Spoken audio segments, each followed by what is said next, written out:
was still making songs and stuff, and recording, and always bringing my USB mic to college, and eventually something happened. I was just like, man, I don't want to do this golf thing anymore. Like, this isn't... Damn, it just... While you was in college, you felt like that? Yeah. What school did you go to?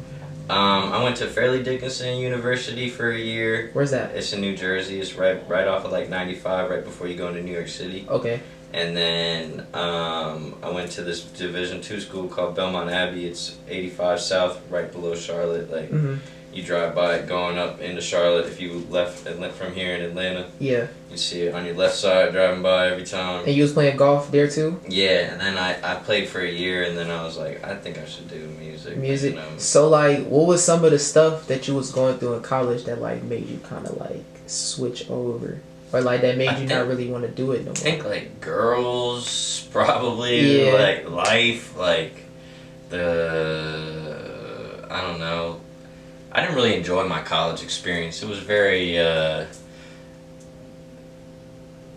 if you don't pick the right college, I think you have an expectation of what things will be. And then when you go to some like things that aren't like sold to you as like the state school, like kind of like frat bro party football team dream, and then you go to these other smaller schools that like don't have big like budgets for their, because they don't have a football team and they don't have those revenues like the other sports, like kind of become like mid. So yeah, was it not really mid talent wise, but like just like it just becomes like it's not what I thought it was gonna be. Yeah.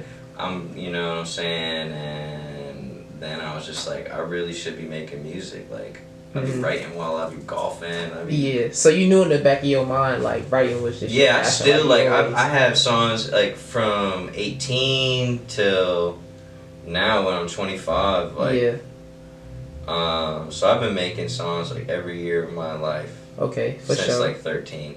I didn't really start writing songs though until I was like 18. Like towards like the end of high school, I was like, man, I'm cool with like remixing everybody's rap song and like. That's how we all kind of started. I still kind of want to write my own songs now, so we would figure out. Then that's where you dive into the type beat world, and then you get lost in that. Hell yeah. And then I didn't even learn how to like make beats until like I was like 21. So. Damn. Okay. For sure. So that's when I first started to figure that out, and then so everything comes in waves, I guess. Yeah. So so you leave, you went to the D1 school, then you go to the D2 school, and that was in Charlotte. So then after that, that's when you finally like, okay, I'm finna go full thread with the music after the D2 school. Well, you know how like parents are with like, you need a plan, this, that, and the third, and I was like thinking, I don't want to do like a regular job. I don't want to be an accounting major. I don't want to be a business major. I don't want to do any of this. I like music.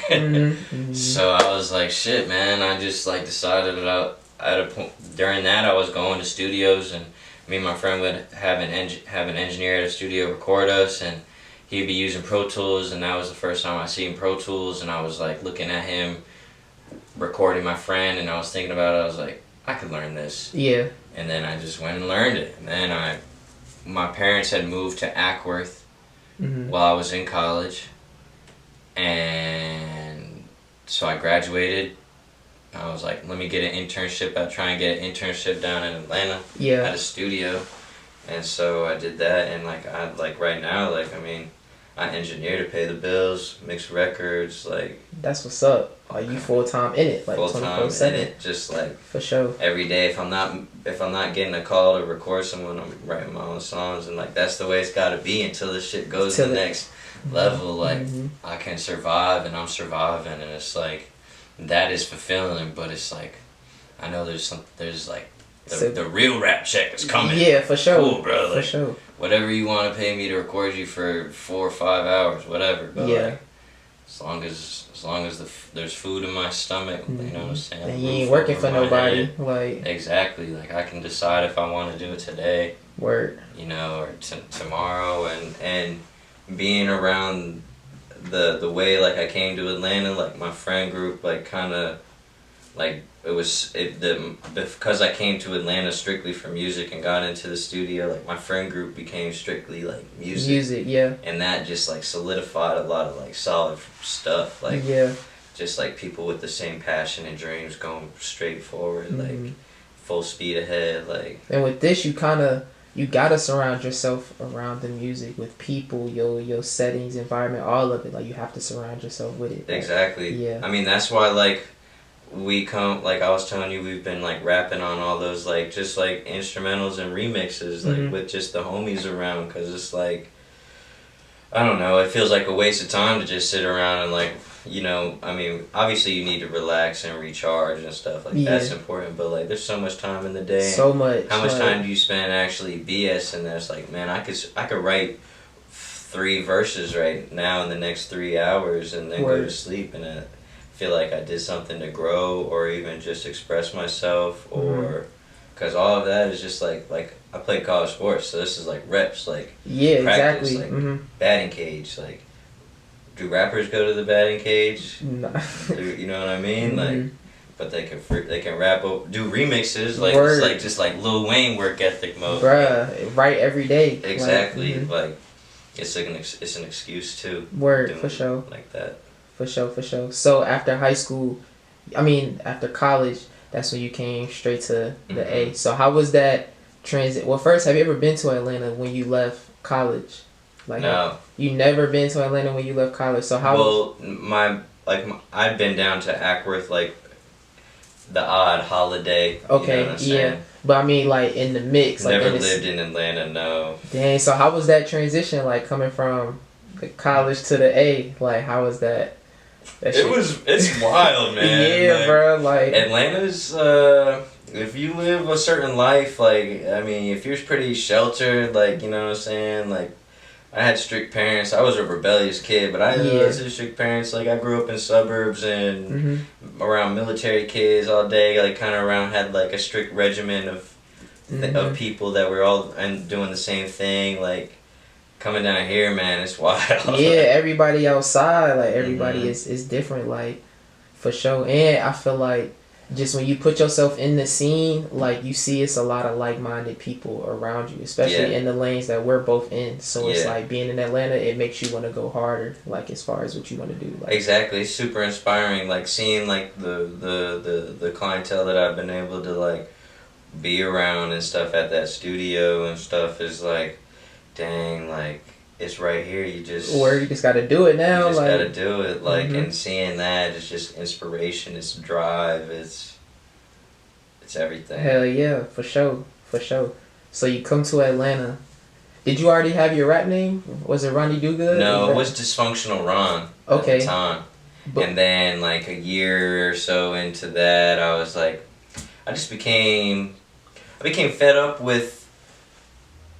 Dysfunctional Ron just is a long name. Like it wasn't fun to say. Sure. It wasn't, and it's like I didn't like defining myself by like negative things. And I'm a person. Like I'm RonnyDoGood, but I'm also Connor. I'm also a person. I'm a human. I'm flawed, like so. It's like, but I'm trying my best, and so I literally just wrote a song. It was called like Johnny Do Good, as Dysfunctional Ron. I played it for a friend. He was like, "Bro, why isn't this song called Ronny Do Good?"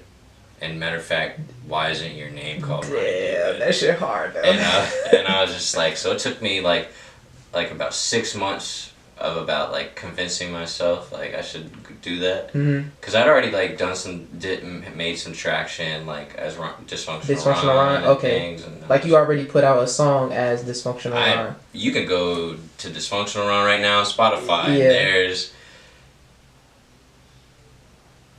2 mixtapes and several singles. Like, man, that's crazy because I only looked up RonnyDoGood. I never looked up I never knew Dysfunctional Ron, but I didn't. Damn, that's crazy. Like, so I'll send you the link. Yeah, for sure. I need that because there's some good records on there. I need that.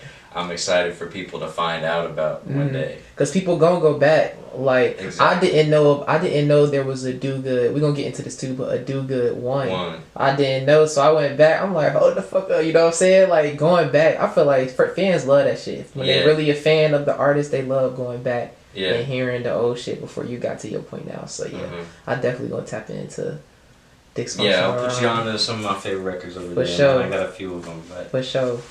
Yeah, and that's like, I mean, I think what led me to, I don't like doing like sequels or anything like that. I don't like doing like big like bodies of work and being like, this is 1, this is 2. Yeah, like, for sure. But I think what led me to doing that was just like, I'm such a fresh artist, like RonnyDoGood is such a new thing and stuff. Mm-hmm. It's like,